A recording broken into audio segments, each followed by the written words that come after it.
Thank you, Mark. And we are reminded all the time that some of you love wintry weather while others kind of dread it. But as our John Kosick tells us, November snow, it is just a fact of life for people living on the lake. For all of the joy Lake Erie provides for much of the year, it has its darker months, and this can be one of them. That's why cutting the lawn on November 20th is always a welcome sight. Those who work just off the lake will tell you November is a crapshoot. We never know what to expect here, right?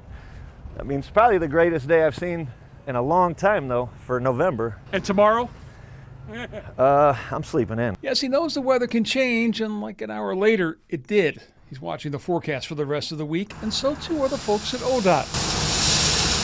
They have over 300,000 tons of salt on hand, which is more than they used all of last year. Their trucks and crews have been ready to roll for weeks and will hit the road as needed. We're going to have around 250 trucks working the roads around the clock to help make sure that people can get to their destination safely throughout the day tomorrow and Friday. Watching as well are the folks at Cleveland Hopkins. Preparing for winter is a nearly year-round job here, with equipment built with the safety of the planes and its passengers in mind. The machines we have here, you don't see them in other industries. You're not going to find them at ODOT.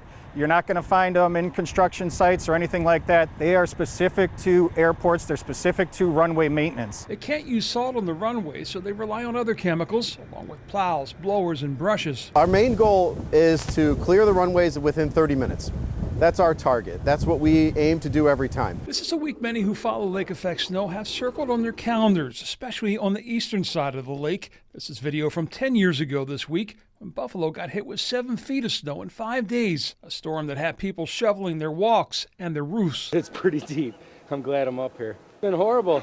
Worst storm I've ever lived through. And 2 years ago this week, you'll remember a similar sized storm forced the Browns game in Buffalo to be moved to Detroit. While Northeast Ohio isn't as likely to get hit with storms of that size because of our position on the lake, we often get hit with ones that can still produce several inches of snow in an hour. Another thing ODOT is constantly monitoring. If we know that it's going to start hitting really, really hard in Lake and Geauga counties, but not so much on the west side of Cuyahoga, we can shift crews to those areas to help keep the roadways as safe and passable as possible. But they also need your help with that. They had 22 plows hit last winter, and they encourage drivers don't crowd the plows for your safety and theirs.